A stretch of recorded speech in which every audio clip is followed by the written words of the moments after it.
ఇప్పట్లో ఆగేలా లేదు. Never ending రైవల్రా అనిపిస్తుంది యష్మి అండ్ మణికంఠ మధ్య. అదేదో నాగుపాము పగబట్టినట్టు అదే పనిగా పొడి చేస్తా కాటేస్తా అన్నట్టుగా అయితే అయిపోయింది యష్మి పరిస్థితి. అండ్ దీనివల్ల మణికంఠకి లాభం జరుగుతుందని ఆ అమ్మాయికి అర్థం కావట్లేదు. ఎందుకు అర్థం కావట్లేదు? ఇన్ని వందల సీజన్లు ఇన్ని రకరకాల భాషల్లో చూసినప్పుడు అదే మనిషిని అదే పనిగా టార్గెట్ చేస్తూ ఉంటే ఏం జరుగుతుంది? రచ్చ అవుతుంది. పబ్లిక్ లవ్ ఆ పర్సన్ మీద వచ్చేసి దుమ్ము లేసిపోయే ఓటింగ్ జరుగుతుంది అని వీళ్ళు ఎందుకు గ్రహించట్లేరు? మిగతా కంటెస్టెంట్లు అంటే గేమ్ పైన పెద్దగా అవగాహనలో ఏదో లైట్గా ఉండే కంటెస్టెంట్లు ఇలా చేస్తున్నారంటే ఓకే. అరే యష్మి బై ఒక సెకండ్ వీక్ పక్కన పెడితే అమ్మాయి చాలా బాగా ఆడుతుంది, చాలా బాగా లాజికల్గా మాట్లాడగలిగే సత్తా ఉంది, మొత్తానికి ఖచ్చితంగా పడుతుందిరా కంటెస్టెంట్లు అనుకున్న ఇలాంటి కంటెస్టెంట్లు కూడా ఇలాంటి పొరపాట్లు చేస్తూ ఉంటే ఏమవుతుంది? అన్నెసరిగా ఒక పడుతున్న కంటెస్టెంట్ ఇలా చేస్తుంటే ఖచ్చితంగా బిగ్ బాస్ లవర్గా బాధేస్తుంది కదా. ఎనివే చూసుకుంటే ఏదైతే ఈ టాస్కులు సంబంధించిన సర్వైవల్ ఆఫ్ ద ఫిట్టెస్ట్ టాస్క్లు అయిపోయినాయి. కథమరా 8 మంది వైల్డ్ కార్డులు వచ్చేస్తున్నారు. ఇక ఎవ్వరు ఆపలేరు మిమ్మల్ని అన్నట్టుగా అయితే బిగ్ బాస్ ఆ రేంజ్లో రచ్చ చేసేస్తున్నాడు అనమాట. యాక్చువల్లీ ఇది అన్నీ ఓన్లీ పైన మాటలే. నో డౌట్ వైల్డ్ కార్డ్స్ 8 మందే వస్తాం అన్నట్టుగా వాళ్ళు రెడీ చేసుకున్నారు. వాళ్ళు వస్తాం అన్నట్టు కూడా వాళ్ళు సిద్ధంగా ఉన్నారు కాబట్టి సో తద్వారా టాస్క్లు అనేవి ఆ పరంగా డిజైన్ చేసుకుని ఎక్కడ ఆపాలి, ఎక్కడ కంటిన్యూ చేయాలి, ఏది డ్రా చేయాలి, ఏది విన్నర్ డిక్లేర్ చేయాలి, మొత్తం అంతా బిగ్ బాస్ స్క్రిప్టే అనమాట. ఆయన స్క్రిప్ట్ లేకుండా ఏది ఎక్కడ ఏమీ జరగదు. అండ్ తర్వాత ఇప్పుడు 8 మంది వైల్డ్ కార్డ్స్ ఆల్రెడీ ఈ వీడియోకి ముందు వీడియోలోనే ఫుల్గా వైల్డ్ కార్డ్స్ ఎవరెవరు రావడం వల్ల ఆల్రెడీ హౌస్లో ఉన్న వాళ్ళకి ఎటువంటి డిస్టర్బెన్సెస్ వస్తాయి అనేది డీటెయిల్డ్ వీడియో అనాలిసిస్ అద్దరిపోయే అనాలిసిస్ అయితే చేశాను. ఆ వీడియో చూడని వాళ్ళు ఖచ్చితంగా చూడండి, చాలా ఇంట్రెస్టింగ్గా ఉంటుంది. ఇదే వీడియో చివరిలో ఇక్కడ పెడతాను. ఓకే, సో బేసిక్గా ఇప్పుడు ప్రోమో పరంగా చూసుకుంటే యష్మి అండ్ మణికంఠ మధ్య ఏదైతే ఈ చీఫ్ ఇష్యూ ఉందో ఈ బొమ్మల టాస్క్ ప్రతిసారి ఇదొకటి హైలైట్ అవుతూ ఉంటుంది ప్రతి బిగ్ బాస్ సీజన్లో. ఈ పర్టికులర్ టాస్క్ వల్ల మిగతా టాస్కుల వల్ల గొడవలు జరుగుతాయో లేదో పక్కన పెడితే ఈ టాస్క్ వర్క్ మటుకు ఖచ్చితంగా రచ్చ అయిపోతుంది. ఆల్మోస్ట్ శత్రువులు మిత్రులు అయిపోతారు, మిత్రులు శత్రువులు అయిపోతారు. ఎందుకంటే ఒకరి బొమ్మ ఇంకొకరు తీసుకునే టాస్కే కాబట్టి ఆబ్వియస్లీ మనకు నచ్చిన వాళ్ళ బొమ్మ తీసుకోకుండా వదిలేస్తాం, లేదా తీసుకొని కూడా కావాలని లాస్ట్ పోవడానికి ట్రై చేస్తాం. అండ్ నచ్చిన వాళ్ళ బొమ్మ తీసుకోవడానికి వెంటనే ప్రయత్నిస్తే దన్నుమ నొరుకుతాం. ఇలా 1,000,000 లాజిక్స్ అయితే ఈ టాస్కుల్లో ఉంటాయి కాబట్టి కొంచెం ఇంట్రెస్టింగ్గా సాగుతుంది అన్నట్టుగా అనిపిస్తుంది. సో యష్మి మణికంఠ మధ్య ఇప్పుడు ఈ ప్రోమోలో రిలీజ్ అయిన దాంట్లో నాకు ఇప్పుడు మళ్ళీ ఒక చీఫ్గా ఛాన్స్ వస్తే మటుకు డెఫినెట్లీ నాకు పాత మిస్టేక్స్ని కరెక్ట్ చేసుకోవడానికి ఒక యూజ్ వస్తుంది, ఒక ఛాన్స్ ఇచ్చినట్టుగా అవుతుంది అన్నట్టుగా యష్మి చెప్తుంది. ఛాన్స్ ఇచ్చినట్టుగా అవ్వడం ఏంటి? అసలు ఆల్రెడీ నువ్వు ఫస్ట్ చీఫ్గా ఫెయిల్ అయినావు కదా అనే ఉద్దేశంతో మణికంఠ అంటాడనమాట. ఫెయిల్ అయినందుకే అమ్మాయి ఇంకో ఛాన్స్ అడుగుతుంది. ఛాన్స్ అంటే అంతే కదా, ఆల్రెడీ ఆ అమ్మాయి ఏ విధంగా ప్రూవ్ చేసుకోలేని ఒక టాస్క్లో మళ్ళీ ఒకసారి ప్రూవ్ చేసుకోవడానికి నాకు ఛాన్స్ ఇవ్వండి అన్నట్టుగా అయితే యష్మి అంటుంది. బట్ మనకంటే ఏంటంటే అలా కాదు, నువ్వు ఆల్రెడీ ఫెయిల్ అయినావు, మళ్ళీ దానివల్ల ఇంపాక్ట్ అవుతుంది, వేరే వాళ్ళు ఇబ్బంది పడతారు, హౌస్ ఇబ్బంది పడుతుంది ఉద్దేశంతో మనకంటే మన డిస్క్వాలిఫై చేసినట్టుగా అయితే అస్సలు ఒప్పుకోను అన్నట్టుగా అయితే తను ఉన్నాడు.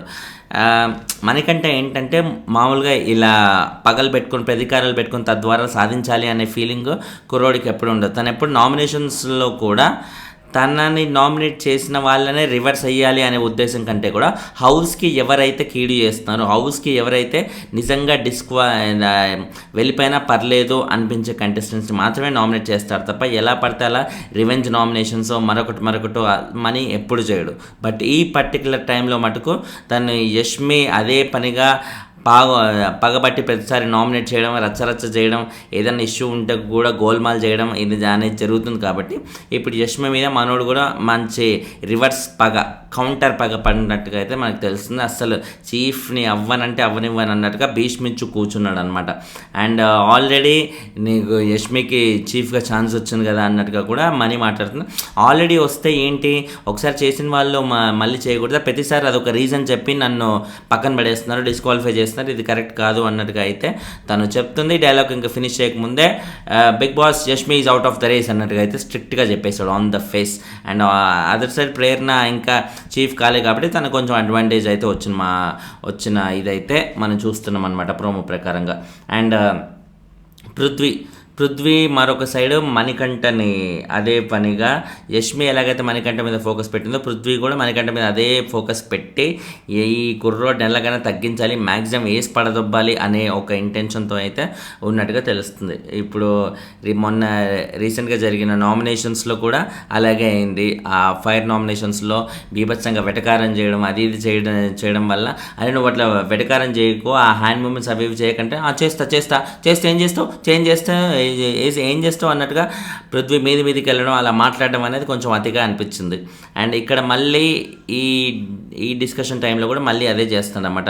ఇప్పుడు చీఫ్కి మామూలుగా విన్నింగ్ క్వాలిటీ ఉండాలి అన్నట్టుగా అంటుంటే విన్ అయితేనే చీఫా, అదేంది మామూలుగా ఒక కంటెస్టెంట్ మామూలుగా ఉన్నప్పుడు కూడా ఆ కంటెస్టెంట్లో పడుతున్నప్పుడు డెఫినెట్లీ విన్ అవ్వాలి అన్న ఇదేం లేదు కదా. కొంతమంది ఇప్పుడు ఫర్ ఎగ్జాంపుల్ మొన్న పృథ్వీ అండ్ నబీల్ మధ్య ఏదైతే ఆ టాస్క్ జరిగిందో పెన్ అండ్ బాల్కి గుచ్చుకోకుండా కాపాడుకునే టాస్క్ 3 hours వాళ్ళిద్దరు ఆడారు.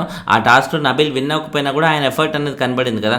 సో ఆ టాస్క్లో ఇద్దరిది ఈక్వల్ ఎఫర్ట్ అనేది చెప్పాలి, ఎవరిని తగ్గించాల్సిన అవసరం లేదు దాంట్లో. సో ఇక్కడ కూడా విన్ అయితేనే చీఫ్ అవ్వాలి, లేకపోతే ఏదైనా సాధిస్తేనే ఇది అవ్వాలి అన్నట్టుగా కాదు కదా. చీఫ్గా ఏముండాలి, లీడర్షిప్ క్వాలిటీస్, హౌస్ని మొత్తం కంట్రోల్ చేసే ఎబిలిటీ, ఒక ఆ కైండ్ ఆఫ్ ఎబిలిటీ ఉన్న ఎవరైనా సరే. ఇప్పుడు మణికంఠ కూడా ఆయన మాట ఎవరు వినరు అనే ఒక పొజిషన్ ఇప్పుడు ఉంది, కానీ తను మాట గట్టిగా మాట్లాడగలడు, ఏదేమైనా సరే ఉన్నది ఉన్నట్టు ఆన్ ద ఫేస్ చెప్పగలడు. ఇవన్నీ క్వాలిటీస్ మణికంఠలో ఉన్నప్పుడు చీఫ్ అవ్వకపోకుండా ఆయనని ఆపాల్సిన అధికారం ఎవరికి లేదు, ఎందుకంటే he has that qualities.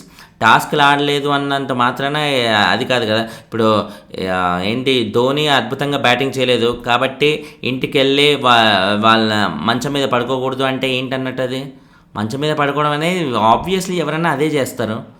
So చాలా సిల్లీగా అనిపించింది అన్నమాట పృథ్వీ చెప్పింది, గెలిస్తేనే చీఫ్ అవ్వాలి అన్నట్టుగా ఆ లాజిక్. ఇలా అర్థం లేని లాజిక్లు చెప్తే ఏమవుతుంది, మణికంఠ మీద పబ్లిక్ ఫోకస్ ఎక్కువై ఓట్లు ఆటోమేటిక్గా గుద్దుతారు.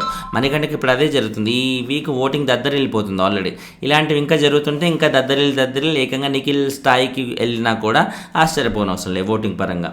అండ్ ఇక్కడ పృథ్వీ మణికంఠ డిస్క్వాలిఫై చేసేసరికి సెలెక్ట్ చేసుకోలేకపోయేసరికి యష్మి ఇమీడియట్గా కరెక్ట్ డెసిషన్ తీసుకున్న పృథ్వీ అన్నట్టుకైతే ఈమె ఎప్పుడెప్పుడు మనీ దొరుకుతాడో ఎప్పుడెప్పుడు వెళ్ళి కొట్టేద్దామా అన్నట్టుకైతే ఉంటుంది అన్నమాట. ఫిజికల్గానే కాకుండా మెంటల్గా కూడా.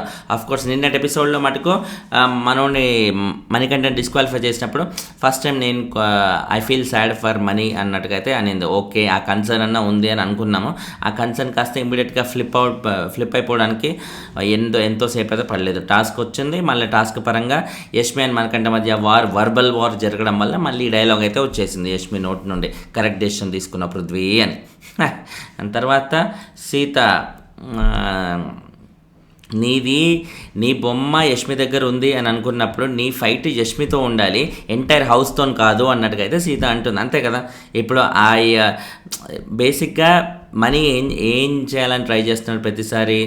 ఇప్పుడు యష్మితోనే యాక్చువల్లీ యష్మి దగ్గర మణికంఠ బొమ్మ ఉంది, మణికంఠ అని పేరు రాస్తున్న బొమ్మ ఉంది కాబట్టి ఆయన ఏం డిస్కస్ చేయాలనుకున్నా యష్మితో డిస్కస్ చేస్తే అయిపోయింది. అన్నెసరిగా మిగతా వాళ్ళతో కూడా డిస్కస్ చేయడం, మిగతా వాళ్ళు ఇన్ఫ్లుయెన్స్ చేస్తున్నారనే ఫీలింగ్తో వాళ్ళని కూడా డౌన్ చేయాలనుకోవడం, ఈ ఓవరాల్ సినారియోలో మనీ ఇవన్నీ కావాలనే చేస్తున్నాడు, ఒక సింపతి పొందాలనే ఇంటెన్షన్తోనే చేస్తున్నాడు, తనకి తాను కార్నరింగ్ అవుతున్నట్టుగా చూపించుకుంటున్నాడు అన్నట్టుగా అయితే అయిపోతుంది. ఆల్రెడీ తను అన్నాడు కదా, ఇప్పుడు అటు వాళ్ళు కానీ ఇటు సైడ్ వాళ్ళు కానీ ఎవరు నన్ను సపోర్ట్ చేయకుండా మధ్యలో నిలబెడుతున్నప్పుడు నన్ను కార్నర్ చేసినట్టుగానే అవుతుంది అన్నట్టుగా తను అంటాడు అన్నమాట. కార్నరింగ్ అనే మాట వాడినప్పుడు ఇట్స్ క్లియర్ దట్ ఆ మనిషికి కావాలనే ఇదంతా చేసి పబ్లిక్ ముందు తను ఒక ఒంటరోడ్ని అయిపోయాడు, అందరూ నన్ను వెళ్ళేశారు, నన్ను టార్గెట్ చేస్తున్నారు కాబట్టి నా మీద కాన్సన్ట్రేట్ చేసి నాకు ఓట్లు వేయండి అన్నట్టు పబ్లిక్కి చెప్తున్న ఫీలింగే వచ్చేస్తుంది. సో ఆ పదాలు ఆయన యూజ్ చేయకుండా ఆయన ఆర్గానిక్గా ఫేస్ చేస్తున్న సిచ్యువేషన్ ఏదైతే ఉందో అది అలాగే ఉంచి పబ్లిక్కి ఎలాగో చూసేస్తారు కాబట్టి తద్వారా తనకి ఓట్లు అనేవి పడతాయి. స్పెసిఫిక్గా తను నన్ను కార్నర్ చేస్తున్నారంటే ఖచ్చితంగా కార్నర్ చేస్తానని ఆయనే చెప్పుకుంటాడేంటి అంటే నిజంగా చేయట్లేదన్నమాట. ఆహా ఏదో డ్రామాలు వేస్తున్నాడైతే అన్న ఫీలింగ్ అయితే ఎవరికైనా వచ్చేస్తుంది. మనీ అండ్ తర్వాత అండ్ ఆయన చెప్తున్నారు ఛాలెంజ్ కూడా చేస్తాడు, 1 day I will become chief అన్నట్టుగా చెప్తుంటే యష్మి ఇమీడియట్గా అవురా చూద్దాం నువ్వు ఎలా ఆడతావో చూద్దాం అన్నట్టుగా అయితే అంటానమాట. చీఫ్ అయ్యాక ఎలా ఆడతాం అని చూస్తా అన్నదా, లేకపోతే చీఫ్ అయ్యే రేంజ్లో ఎలా ఆడతాడు అనేది చూద్దామా. మణికంఠ నో డౌట్ టాస్కుల పరంగా తను గెలిచినా ఓడినా అనేది పక్కన పెడితే తన ఎఫర్ట్ అనేది ఎప్పుడూ ఉంది. తను ఎంతవరకు ఎఫర్ట్ ఇవ్వాలో ఎంత వరకు ఒక టాస్క్ కోసం వెళ్ళాలో ఖచ్చితంగా వెళ్ళి తీరుతాడు. తన ఎఫర్ట్స్ అనేవి డెఫినెట్లీ బయటికి కనిపిస్తాయి. సో ఆ బయటికి కనిపించినందుకు ప్లస్ తన హౌస్లో తను ఫేస్ చేసిన సిచ్యుయేషన్స్ వల్ల మొత్తానికి ఓవరాల్గా తనకి పాజిటివ్ వైబే ఉంది. పాజిటివ్ వైబ్ మధ్యలో ఈ ఎమోషనల్ అవ్వడం కానీ, నన్ను కార్నర్ చేస్తున్నారనే ఫీలింగ్ ఆడియన్స్ని కన్వే చేయడం కానీ, ఇలాంటివన్నీ కొన్ని చూస్తుంటే డెఫినెట్లీ ఏదన్నా గేమ్ ఆడుతున్నాడా కుర్రోడు అనే ఫీలింగ్ అయితే వస్తుందన్నమాట. సో ఆ ఫీలింగ్ తెప్పియకుండా తను నార్మల్గా మేనేజ్ చేస్తూ ముందుకెళ్ళగలిగితే మాత్రం మణికంఠకి తిరుగు ఉండదు కొన్ని వారాల వరకు. వైల్డ్ కార్డ్స్ వచ్చాక డెఫినెట్లీ ఆ ఎఫెక్ట్ అనేది ఖచ్చితంగా మణికంఠకు ఉంటుంది. ఎందుకు ఉంటుంది, ఎలా ఉంటుంది అనేది ఆల్రెడీ నా ప్రీవియస్ వీడియోలో చెప్పాను. ఈ వీడియో డీటెయిల్డ్ అనాలిసిస్ ఉంటుంది ఇంట్లో చూడండి, ఖచ్చితంగా చాలా చాలా నచ్చుద్ది. అండ్ లైకులు కొట్టండి దయచేసి, లైకులు కొడితేనే వీడియోలు ఎక్కువ మందికి ప్రమోట్ అవుతాయి, ఎక్కువ మందికి కనిపించేలా యూట్యూబ్ చేస్తారు. దయచేసి లైకులు కొట్టడం మిస్ చేయకండి, మై సిన్సియర్ రిక్వెస్ట్. బాయ్.